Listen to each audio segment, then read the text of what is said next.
போயும் போயும் பாகிஸ்தானா வந்து இவங்களுக்கு வந்து சீஸ்ஃபயர் கொண்டு வர முடியும் அப்படின்ற அளவுக்கு ஆயிடுச்சு. அவர் சொல்றது ஆரம்பத்துல இருந்து நான் முதல் நாள்ல இருந்து வெற்றி பெற்று விட்டேன்னு சொல்றாரு. ஆனா இப்போ வரைக்கும் அவர் வெற்றி பெற்ற மாதிரி தெரியல. இந்த போர் வந்ததுக்கான காரணமே அந்த முக்கிய புள்ளி தான். அந்த புள்ளியே இல்லைன்ற மாதிரி எல்லாம் வர முடியாது. பாகிஸ்தானை முதல்ல நம்ப முடியுமா அப்படின்றது ஒரு விஷயம். ரெண்டாவது அமெரிக்காவை நம்ப முடியுமான்றது அதோட பெரிய விஷயம். ஈரானை நம்ப முடியும், இது ரெண்டுத்தையுமே தாண்டி. ஸோ இந்த சீஸ் ஃபயர் அப்படிங்கிறது எதுக்காக வந்து பாகிஸ்தானிடம் வழங்கப்பட்டதுன்னா, ஏற்கனவே இந்த மாதிரி ஒரு சீஸ் ஃபயரை கேட்டு வாங்கியிருக்கிற பாகிஸ்தான்.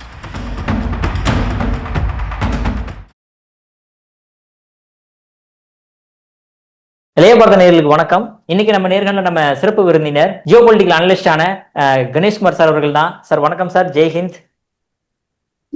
வணக்கம். ஜெய்ஹிந்த் விக்ரம் சார். ஆக்சுவலா இப்ப திடீர்னு வந்து நேற்று வரைக்குமே வந்து நியூக்ளியர் பாம்பு போடுவாங்களா இல்ல என்ன ஆகும், ஏன் நேற்றுக்கு நைட்டு கூட ட்ரம்ப் அவர்கள் சொல்றாரு ஒரு சிட்டியே இனிமே இருக்கவே இருக்காது அப்படின்ட்டு.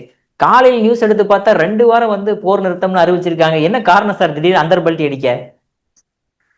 நீங்க சொன்னது வெறும் சிட்டி மாத்திரம் இல்ல, சிவிலைசேஷன். அவர் சொன்னது வந்து சிவிலைசேஷனே காலியாயிடும். ஒரு கலாச்சாரம், ஒரு பண்பாடு மிக்க ஒரு நாட்டையே முழுக்க அழிக்க போறான்னு அப்படி சொல்லியிருந்தாரு. சோ அது கிடையாது. அது பண்ண முடியாது அவரால். அவர் வந்து என்னென்னமோ ட்ரை பண்ணி பார்த்தாரு. கடைசியில வந்து அவர் இங்கதான் வந்து நிப்பாருன்னு நம்ம முதல்ல இருந்தே சொல்லிட்டு இருந்தது. இந்த போர் இப்படிதான் முடியும். சோ இது வந்து இப்ப யூஎஸ் வந்து இந்த இடத்த அவங்க கிளம்பிடுவாங்க கொஞ்சம் கொஞ்சமா. சோ அதற்கான ஒரு முதற்படியா தான் இவர் வந்து இது இப்ப ஆரம்பிக்கல. இது வந்து மார்ச் மாசம் 3ஆம் தேதியில இருந்து அவர் கேட்டுட்டு இருக்கிறது இதே ஒரு விஷயத்தை தான். மார்ச் மாசம் 3ஆம் தேதி அப்போதுல இருந்து சீஸ்ஃபயர் வேணும்னு கேட்டிருந்தாரு. ஒருத்தரை மாத்தி ஒருத்தர் வந்து அவர் வந்து எப்படி வந்து சீஸ்ஃபயருக்கு கொண்டு வரணும்னு நினைச்சாரு. ஆனா அவர் கொண்டு வர முடியல. கடைசியில போயும் போயும் பாகிஸ்தானா வந்து இவங்களுக்கு வந்து சீஸ்ஃபயர் கொண்டு வர முடியும் அப்படின்ற அளவுக்கு ஆயிடுச்சு. ஸோ இது எதிர்பார்த்த ஒண்ணுதான். இவரால வந்து கிரவுண்ட்ல வந்து இறங்கணும். சரியா? அதாவது கிரவுண்ட்ல வந்து கால் வைக்காம எந்த ஒரு நாட்டையும் அவ்வளவு சீக்கிரம் எந்த ஒரு பெரிய நாடுமே பிடிக்க முடியாது. ஜப்பான்ல வந்து அவங்க நிறைய இழந்திருக்காங்க. அதாவது ஜப்பானை வந்து கடைசியா அணு ஆயுதம் போட்டாங்கன்னு சொன்னாலும் அது ரொம்ப நிறைய இழப்புகளை வந்து அமெரிக்கா சந்தித்தது அந்த சமயத்துல. அதுக்கப்புறமா வந்து அவங்க இந்த மாதிரி ஒரு ஒப்பந்தத்துக்கு ரெடியான பிறகுதான் அவங்க மேல அணு ஆயுதமே போட்டாங்க. அதனால எந்த ஒரு நாடா இருந்தாலும் டைரக்டா காலை உள்ள வைக்காம நீங்க வந்து ஒரு வெற்றி அப்படிங்கிறது வந்து வரவே வராது. ஸோ நீங்க வந்து தப்பான ஒரு முன்னுதாரணமா சில விஷயங்களையும் செய்கையும் செய்யறதுனால நீங்க வந்து வெற்றி அப்படின்றது நீங்க அறிவிக்கலாம். ஆனா வந்து நீங்க வந்து போர் அப்படிங்கிறது முன்ன மாதிரிலாம் இப்ப கிடையாது. அது வேற வேற விதத்துல வேற வேற விதமாக மாறிவிட்டது. அதனால வந்து நீங்க வந்து ஜெயிச்சுட்டேன்னு சொல்றதெல்லாம் வந்து இப்போதைக்கு நடக்கக்கூடிய விஷயமே அல்ல. அதற்கோட ஒரு விஷயமா தான் நம்ம இதை பார்க்கணும். இது வந்து அவர் சொல்றது ஆரம்பத்துல இருந்து நான் முதல் நாள்ல இருந்து வெற்றி பெற்று விட்டேன்னு சொல்றாரு. ஆனா இப்போ வரைக்கும் அவர் வெற்றி பெற்ற மாதிரி தெரியல. ஸோ இப்போ ஒரு சீஸ் ஃபயர், இது டெம்பரரி சீஸ் ஃபயர் தான். இது வந்து it's not a complete cheese fire. அதனால என்னைக்கு வேணா எப்ப வேணா இப்ப நம்ம பேசிட்டே இருக்கும் போது கூட அந்த இடத்துல விஷயம் மாறி இருக்கலாம், நம்மளுக்கு தெரியாது. ஸோ அது வந்து அந்த மாதிரி ஒரு 2 பேருமே அப்படிதான். அதுல வந்து இப்ப ஈரான் வந்து ரொம்ப இது நல்லது, யூஎஸ் வந்து ரொம்ப அப்படிலாம் சொல்ல. 2 பக்கமுமே நம்பக்கூடிய அளவுல 2 பேருமே இல்லை. அதனால எப்போ வேணா சிச்சுவேஷன்லாம் இது ஒரு temporary cheese fire, very small period, ஒரு 14 நாட்கள் 2 வாரங்களுக்கான ஒரு இது ஒப்பந்தங்கள் தான் எட்டப்பட்டிருக்கிறது. அப்படிதான் நம்ம சரி. இப்ப இஸ்ரேலுமே அவர் சொல்ற மாதிரி சிவிலைசேஷன் அழிக்கிறது, சிட்டி அழிக்கிறதுலாம் முடியாது. இப்ப இஸ்ரேலுமே எதுக்கு சார் ஓகே பண்ணிட்டாங்க? அவங்க வந்து சீஸ்ஃபயர் போட்டாலுமே சரி நாங்களுமே ஒத்துக்கிறோம் நாங்க அப்படின்ற மாதிரி இஸ்ரேல் அக்செப்ட் பண்றது காரணம் என்னவா இருக்குது? இல்லையே, இஸ்ரேல் வந்து விஷயம் வந்து 2 பேருமே என்னத்தை ஒத்துக்கிட்டாங்கன்றதே கடைசி வரைக்கும் தெரியல. என்ன விஷயம்னா, இதுல வந்து பாரசீக மொழியில இருக்கக்கூடிய அந்த 10 பாயிண்ட் வந்து ஆங்கிலத்தில் மொழிபெயர்க்கும் போது 2 பாயிண்ட் இல்லாத மாதிரி அமெரிக்கா காட்டுது. சோ இந்த யுரேனியம் செறிவூட்டுற விஷயத்தெல்லாம் வந்து நாங்க ஒத்துக்கல அப்படின்ற மாதிரி அமெரிக்கா சொல்லுது. ஆனா யுரேனியம் செறிவூட்டுறது வந்து நான் கண்டிப்பா வேணும்ன்றது வந்து ஈரான் சொல்லுது. இந்த டிரான்ஸ்லேஷன்ல வந்து 2 பாயிண்ட் போவோமா, அதுல முக்கியமான பாயிண்ட் போவோமா. இந்த போர் வந்ததுக்கான காரணமே அந்த முக்கிய புள்ளி தான். அந்த புள்ளியே இல்லைன்ற மாதிரி எல்லாம் வர முடியாது. ஸோ அதனால இங்க டிரான்ஸ்லேஷன் அமெரிக்கா ஆஸ் யூஷுவல் அவங்களுடைய எனக்கு புரியல, முக்கியமா எனக்கு செலக்டிவா காது கேட்கலன்ற மாதிரி. அவன் திட்டினது மாத்திரம் தான் எனக்கு கேட்டுது, அவன் புகழ்ந்தது கேட்கலன்ற மாதிரி. ப்ராப்ளம் வந்து கண்டிப்பா அந்த 10 பாயிண்ட் வந்து 2 பேரும் ஒத்துட்டு இருக்காங்க. ஆனா அமெரிக்கா வந்து ஆஸ் யூஷுவல் அவங்களுடைய மைண்ட் கேம்ஸ் அப்படின்னு சொல்லுவாங்கல்ல, சைக்காலஜிக்கல் வார்ஃபேர்ல இல்ல அந்த ரெண்டு பாயிண்ட் இல்ல அப்படின்ற மாதிரி அவங்க நினைக்கிறாங்க. அதே மாதிரி இஸ்ரேல் வந்து லெபனன்ல இல்ல அப்படின்றத சொல்றாங்க. லெபனன்ல வந்து சீஸ்ஃபயர் கிடையாதுன்னு சொல்றாங்க. ஆனா பாகிஸ்தானுடைய அதிகாரப்பூர்வமான வட்டங்கள்ல சொல்றது என்னன்னா லெபனனும் சேர்ந்துதான் இந்த அமைதி ஒப்பந்தத்துல இருக்குன்னு. ஆனா இஸ்ரேல் வந்து இல்லைன்னு தான் சொல்லுது. இஸ்ரேல் வந்து நான் லெபனனை பத்தி பேசவே இல்லையே, ஈரான்ல மாத்திரம் தான் நான் சொல்றேன். அது கூட இந்த ஸ்ட்ரைட் ஆஃப் ஹோர்முஸ்னாலதான் இவங்களுக்கு அந்த ப்ராப்ளம் இருக்கு. ஸோ அதாவது நம்ம முதலே ஒரு தடவை பேசணும், ஞாபகம் இருக்கு. அதாவது காட்டுல இருக்க சிங்கமா இருக்கணும் அவசியம் இல்லை, ஒரு குட்டையில வந்து ஒரு முதலையே இருந்தா போதுன்னு. அதான் ஈரான் வந்து ஒரு குட்டையில இருக்கிற முதல மாதிரி தான். அதனால அது தண்ணிக்குள்ள இழுத்து போட்டுரும். அதான் ஹார்மோஸ் ஸ்ட்ரைட் ஆரம்பத்துல இருந்தே மென்ஷன் பண்ணிட்டு இருந்தது அதுதான்.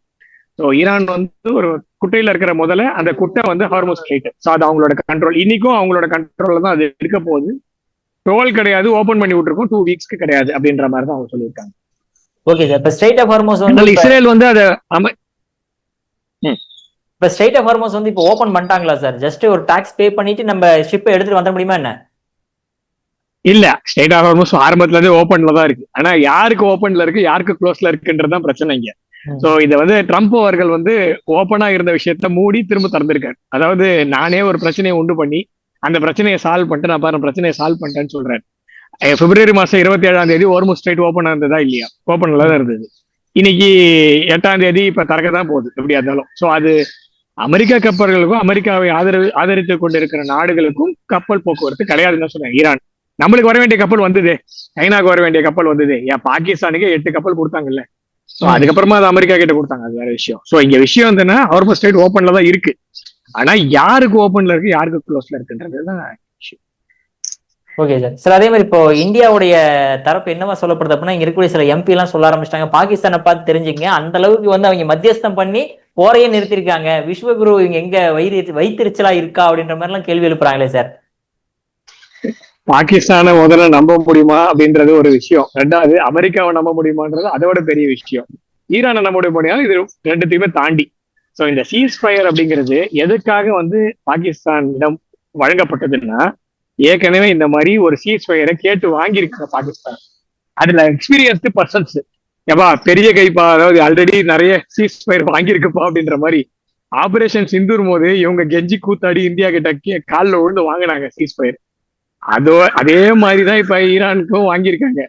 இதுல அமெரிக்கா வந்து என்ன பண்ணிருக்குன்னா, ஒரு ஜென்டில்மேனா வந்து நான் கேட்கல, வேற ஒருத்தன் விட்டு இந்த ஜில்லுன்னு ஒரு காதல் நினைக்கிறேன் அந்த படத்துல வந்து வடிவேலு வந்து நான் வரமாட்டேன்னு சொல்லிட்டு அப்ப வந்து இப்ப அண்ணனை வற்புறுத்தி கஷ்டப்பட்டு ஒத்துக்க வச்சுட்டு அதனால வருவார். அதே மாதிரிதான் இந்த சீஸ் ஃபயர் வந்து பாகிஸ்தான் வந்து அமெரிக்காவுக்கு வாங்கி கொடுத்துருக்குது. ஏன்னா இதுல வந்து ஈரான் வந்து முடியவே முடியாதுன்னு சொல்லிட்டாங்க. இந்த சீஸ் ஃபயர் யார் கேட்டானா ஈரான் கேட்கல, இந்த சீஸ் ஃபயர் அமெரிக்கா தான் கேட்டது. 3ஆம் தேதியில இருந்து திரும்ப திரும்ப திரும்ப கேட்டு காலில் விழாத குறையா கேட்டு முடியாது போடான்னு சொல்லிட்டான் ஈரான். ஸோ இப்ப கடைசியா வந்து இஸ்லாமிய நாடு அப்படின்ற ஒரு போர்வையில இருக்கக்கூடிய ஒரு நாடு வாங்கி கொடுத்துருக்கிறதா நம்ம பார்க்கணும். அதே மாதிரி இந்த மாதிரி காலில் விழுறது வந்து டப்புனு காலில் வந்துருவானுங்க ஸோ பாகிஸ்தான். அதனால வந்து அதுல எக்ஸ்பீரியன்ஸ் அவங்களுக்கு இருக்கு. ஸோ இந்தியா அதே மாதிரி புரியுது போது நான் தான் மீடியேட் பண்ணேன்னு சொல்லியிருந்தாருல. ஸோ இப்போ உங்களுக்கு புரியும்னு நினைக்கிறேன், அந்த மீடியேஷன் இப்படிதான் நடந்திருக்கு போல இருக்கு. அவ்வளவுதான், அப்படிதான் நம்ம எடுத்துக்கணும். Okay sir. சார் அதே மாதிரி இப்போ அங்க இப்ப லெபனான்லயும் சொல்லிருந்தீங்க, அந்த ஹிஸ்புல்லா ஹமாஸ் அவங்களுமே வந்து இப்ப சீஸ்ஃபயருக்கு ஒப்புதல் கொடுத்துட்டாங்களா என்ன? இல்ல, ஈரான் வந்து இந்த பக்கம் ஈரான் அப்படின்ற நாடு அவங்க வந்து ஒப்புதல் பண்ணியிருக்காங்க. ஹெஸ்போல்லா மீது தாக்குதல், அதாவது லெபனன் மீது இஸ்ரேல் தாக்குதலை நிறுத்தாத வரை அங்க கண்டிப்பா தொடரும் தான். அது வந்து இவங்க சொல்றது, அதாவது பிராந்தில இருந்து அடுத்த, அதாவது நம்ம பேசும்போது முன்னாடி பாபல் மண்டாப்னு இன்னொரு ஒரு சோக் பாயிண்ட் இருக்கு, இந்த பெர்ஷியன் வளைகுடா இருக்கு இல்லையா, அந்த பகுதியில் இருக்கிறது ஹோர்முஸ் ஸ்ட்ரைட். அப்படியே அந்த அரேபியன் பெனின்சுலாக்கு கீழே பாபல் மண்டாப், கல்ஃப் ஆஃப் ஏடன் சொல்லுவாங்க, அது ரெட் சி பக்கம், அந்த பக்கமும் ஒரு குறுகலான ஒரு ஸ்ட்ரைட் இருக்கு. அந்த ஸ்ட்ரைட்டையும் மூடுவேன்னு சொல்லிட்டு யமன் நாட்டுல இருக்கக்கூடிய ஹூத்திஸ் சொல்ல ஆரம்பிச்சாங்க. ஸோ இப்போ அமெரிக்காவுக்கு வந்து பிரச்சனை மேல பிரச்சனை. அதனாலதான் இந்த மீடியேஷனுக்கு வந்ததுக்கான ரீசனே வந்து என்னன்னா, மேலேயும் மூட்டானுங்கன்னா கீழே மூட்டானுங்கன்னா இன்னும் பெரிய பிரச்சனையாயிரும். அதனால மொத்த உலகமும் இப்ப அமெரிக்காவுக்கு எதிராக ஆல்ரெடி திரும்பிட்டாங்க. ஐரோப்பிய ஒன்றிய நாடுகள் யாருமே அமெரிக்கா கூட சந்தோஷமா இல்ல. டு பி ஃப்ராங்க் வந்து இந்த போருக்கான அந்த ராணுவ தளவாடங்களை அமெரிக்காவில இருந்து கொண்டு செல்லணும், அதாவது இஸ்ரேலுக்கு கொண்டு போகணும், அதே மாதிரி வந்து வளைகுடா நாட்டுக்கு கொண்டு போனோடனே பிரான்ஸ் தன்னுடைய வான்பரப்பை மூடி விட்டது, இட்டாலியும் மூடிடுச்சு, சுவிட்சர்லாந்து மூடிடுச்சு, அப்புறமா வந்து ஸ்பெயின் தான் முதல்ல மூடினாங்க. ஸோ நீ சுத்தி வாடான்ட்டாங்க, போயிட்டு நீ போய் சுத்திட்டு வா, இந்த பக்கம் வர முடியாதுன்னு. ஸோ அது அளவுக்கு கொண்டு போக முடியாது. ஸோ கொண்டு போய் வச்சாலுமே ஈரான் வந்து அவ்வளவு சீக்கிரமா அடி பண்ணிடுற மாதிரி இல்லை. ஸோ அதனால ஆல்ரெடி அமெரிக்கா தனித்து விடப்பட்ட நிலைமையில தான் இருக்கு. ஸோ அப்ப இருக்கும்போது இந்த பக்கத்தையும், அதாவது நான் சொல்றது வந்து ஹார்மோன் ஸ்ட்ரைட் மூணு மாதிரி பேபல் மண்டாம மூடிட்டாங்க, இல்ல அடியில் இருக்கக்கூடிய சப்மரீன் கேபிள்ஸ், அதாவது நம்ம இப்ப பேசுற இன்டர்நெட் கேபிள்ஸ் எல்லாமே அது மூலமா தான் வந்துட்டு இருக்கு. ஸோ அந்த கேபிள்ஸும் கட் பண்ணி விட்டாங்கன்னா அது வந்து மிகப்பெரிய இழப்பை வந்து உலக நாடுகள் சந்திக்கும். அதுக்கான முழு காரணியா அமெரிக்கா தான் இருக்கும். ஏன்னா இந்த போருக்கான முதல் காரணி வந்து அமெரிக்கா தான், வேற யாரும் கிடையாது. ஸோ அதனால அமெரிக்கா வந்து இப்போதைக்கு இந்த போரை நிறுத்துவது அப்படின்றது தான் அவங்களுக்கு சரியான விஷயம், உலகத்துக்கும் சரியான விஷயம். அந்த முடிவை அவங்க எடுத்திருக்காங்க, பரவாயில்ல, நல்லது. அதனால அந்த பகுதி நான் சொல்றது லெபனன்ல வந்து இஸ்ரேல் தான் நிறுத்தணும்.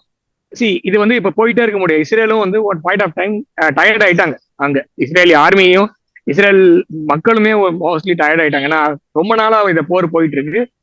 இஸ்ரேலுக்கும் ஆதரவு வந்து குறைஞ்சிட்டே வருது. இப்ப இந்தியாலாம் முதல்ல பயங்கரமா ஆதரவு தெரிவிச்சிருந்த நாடுகள் எல்லாருமே வந்து கைவிட்டு போயிடுவாங்க அது மாதிரி போனா. ஏன்னா ஒரு பாயிண்ட் ஆஃப் டைம் நீங்க வந்து ஒரு இடத்துல அக்ரிமெண்ட் வந்தாகும். ஸோ அந்த அக்ரிமெண்ட்டை வந்து அவங்க எடுக்காத வரைக்கும் நீங்க வந்து திரும்ப திரும்ப நீங்க வந்து ஹமாஸை முற்றிலும் அழிப்பேன், அப்புறமா ஹிஸ்புல்லா அது நடக்க போறது இல்லை. நீங்க வந்து பேச்சுவார்த்தை நடத்தி தான் இந்த விஷயத்த சால்வ் பண்ண முடியும். ஓகேவா? ரொம்ப நாள் நம்மளுமே எக்ஸாம்பிள் தான். ஆபரேஷன் சிந்தூர்ல என்ன செய்யணுமோ செஞ்சு முடிச்சிட்டோம், அதோட நம்ம ஏற கட்டிட்டோம். ஸோ பாஸ்ல வச்சிருக்கோம், நான் திரும்ப வந்து அடிப்பேன்னு சொல்லிட்டோம். So this is how you start and stop the, அதாவது அப்ஜெக்டிவ் மெஸ் ஆனும். அப்ஜெக்டிவ் முடிஞ்சிருச்சுன்னா போர் நிறுத்திட்டு போக வேண்டியது, இதுதான் கரெக்டா இருக்க முடியும். ஸோ அது இல்லாம நீங்க பண்ணீங்கன்னா அது பெஸ்ட். அவ்வளவுதான். அது பண்ணாத வரைக்கும் இப்ப ஹிஸ்புல்லா நான் முழுசா ஒழிச்சே தீர்வேன்னா இப்ப இஸ்ரேலுக்கு எதிராகவும் அந்த நாட்டுக்கு ஆதரவும் லெபனனுக்கு ஆதரவும் தான் பிரான்ஸ் எல்லாம் இறங்குவான் இப்ப அடுத்தது லெபனனுக்கு ஆதரவா. ஸோ அதெல்லாம் அது இஸ்ரேலுக்கு இப்போ தேவையில்லாத விஷயம். அதனால ஒரு சமயத்துல வந்து இதை நிறுத்திட்டு அடுத்த கட்ட நகர்வு என்னன்றதை பார்க்கணுமே தவிர ரொம்ப நாள் வந்து ஒரு போர் நடத்த முடியாது. ஜனங்களும் டயர்ட் ஆயிடுவாங்க, ஆர்ம்டு ஃபோர்ஸஸ் டயர்ட் ஆயிடும். ஸோ அப்ஜெக்டிவே இல்லாமல் போயிட்டு இருக்கீங்க. ஸோ அப்ஜெக்டிவ் வேணும். நான் சொல்றது காசால இருந்து அப்ஜெக்டிவ் அவங்க லாஸ்ட் அப்ஜெக்டிவ். ஸோ நீங்க வந்து ஹமாஸை முழுசா ஒழிக்க முடியாது. நீங்க வந்து 2 ஸ்டேட் சொல்யூஷன் தான் போகணும், வேற வழியே கிடையாது. அதே மாதிரி இப்போ வந்து இந்த வார்ல வந்து கிட்டத்தட்ட ஈரான் ஜெயிச்சிட்டாங்க அப்படின்ற மாதிரி ஒரு மாரல் ஸ்டோரியா நம்மளால சொல்ல முடியுமா? இல்ல, அதாவது இதுல வந்து 2 பேருமே ஜெயிச்சிட்டாங்கன்னு 2 பேருமே சொல்றாங்க. அமெரிக்கா வந்து இது மிகப்பெரிய வெற்றி அப்படின்னுச்சு. என்ன வெற்றின்றத அவங்க தான் சொல்லணும். ஈரானும் வெற்றின்னு சொல்லியிருக்காங்க, என்ன வெற்றின்னு அவங்க தான் சொல்லணும். ஏன்னா அமெரிக்கா வந்து கம்ப்ளீட் ஸ்டேட்டஸ் கோ மாறி இருக்கு. இந்த 28ஆம் தேதி பிப்ரவரியில இருந்து இன்னி வரைக்கும் பாத்தீங்கன்னா கம்ப்ளீட்டா ஃபுல்லா மாறிடுச்சு. ஒரு ஈக்குவேஷனுமே சரியா இல்லை.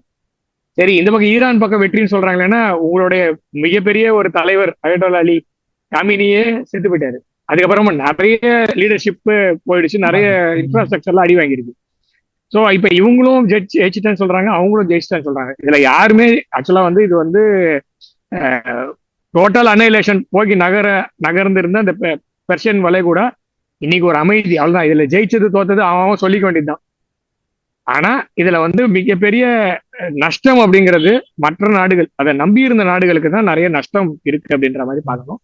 அதே மாதிரி இதுல வந்து வெற்றி தோல்வின்றது இப்ப நீங்க டிசைட் பண்ணவே முடியாது. அடுத்த 10 ஆண்டுகள், அடுத்த என்னைக்குமே ஒரு போர் நடக்குதுன்னா அந்த போர் முடிஞ்ச பிறகு 5 ஆண்டுகள் கழிச்சு அந்த நாடு எப்படி இருக்குன்னு பாருங்க. அதுக்கப்புறமா அந்த நாட்டுடைய வளர்ச்சி, அந்த நாடு எந்த அளவுக்கு தன்னைத்தானே மாற்றி அமைச்சு இருக்கிறது, அதுக்கப்புறமா தான் நீங்க டிட்டர்மினேட் பண்ண முடியும் தவிர அதுக்கு முன்னாடி வெற்றி தோல்விலாம் சொல்ல முடியாது. நம்மளுக்கு வந்து இப்ப என்ன தேவைன்னா வளைகுடா நாடுகளும் ஈரானும் ஒன்று சேர வேண்டும். அதாவது ஒரே டேபிள்ல உட்காந்து பேசணும். முதல்ல நீங்க வந்து 1500 வருஷம் பிரச்சனையெல்லாம் நீங்க ஒரு நாள்ல 1.5 மணி நேரத்துல பேச முடியாது. அதே மாதிரி நீங்க 2 பேர் சண்டை போடுறதுனால எல்லாருக்குமே பிரச்சனை, உங்களுக்கும் பிரச்சனை, எங்களுக்கும் பிரச்சனை, எல்லாருக்குமே. ஸோ இதுக்கு மேல நீங்க சண்டை போடுறது நல்லது இல்லைன்னு சொல்லி பேச்சுவார்த்தை நடத்த வேண்டும். இது இந்த டெம்பரரி சீஸ்ஃபயர்னு சொல்றாங்கல்ல, இது பர்மனண்டா ஆறதுக்கு இந்தியா, சைனா, ரஷ்யா போன்ற நாடுகள் உட்கார்ந்து பேசி மத்தியஸ்தம் பண்ணா மாத்திரம் உண்டே தவிர இல்லைன்னா முடியாது. இன்னொன்னு முக்கியமா அமெரிக்கா வந்து எல்லா இடத்துலயும் பேஸ் வச்சிருக்கான். அவன் பேஸ் வச்சிருக்கிறதாக அடிச்சிருக்காங்க இந்த இடம். ஸோ அமெரிக்கா தன்னுடைய இருப்பை எல்லா இடத்துலயும் டிஸ்மேண்டில் பண்ணி எடுத்து செல்ல வேண்டிய காலம். சார், உங்க அற்புதமான கருத்து மிக்க நன்றி சார். ஜெய்ஹிந்த். ஜெய்ஹிந்த் சார்.